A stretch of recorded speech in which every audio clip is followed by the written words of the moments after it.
বস্তায় করে ঘুষ নিতেন স্বরাষ্ট্রমন্ত্রী আসাদুজ্জামান খান কামাল।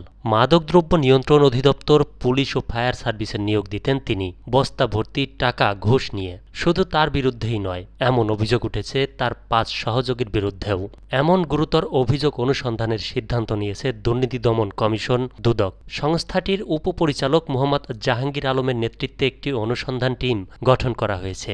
আসাদুজ্জামান খান ছাড়াও যাদের বিরুদ্ধে অনুসন্ধান শুরু হয়েছে তারা হলেন মন্ত্রীর সাবেক একান্ত সচিব ও অতিরিক্ত সচিব ডক্টর হারুনুর রশিদ বিশ্বাস, যুগ্ম সচিব ধনঞ্জয় কুমার দাস, প্রশাসনিক কর্মকর্তা মোল্লা ইব্রাহিম হোসেন, সহকারী একান্ত সচিব মনির হোসেন ও গণসংযোগ কর্মকর্তা শরীফ মাহমুদ অপু।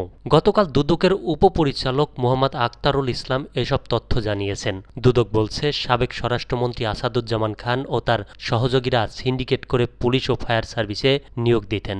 আসাদুজ্জামান খান স্বরাষ্ট্রমন্ত্রীর দায়িত্ব পাওয়ার পর থেকেই ঘুষ হিসেবে বস্তা বস্তা টাকা নিতেন। পুলিশ, মাদকদ্রব্য নিয়ন্ত্রণ অধিদপ্তর ও ফায়ার সার্ভিস থেকে এ টাকা আদায় করা হতো। এজন্য তৎকালীন অতিরিক্ত সচিব ডক্টর হারুনুর রশিদ বিশ্বাসের নেতৃত্বে সিন্ডিকেট গড়ে তোলেন।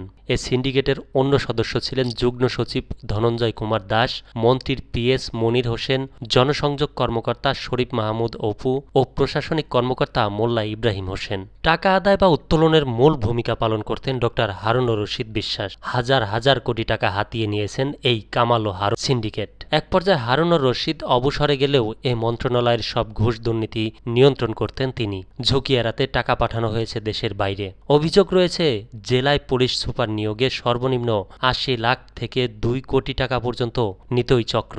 এই সিন্ডিকেটের আশীর্বাদ ছাড়া পুলিশের কেউ কোনো জেলায় বা গুরুত্বপূর্ণ পদে পদায়ন পেতেন না।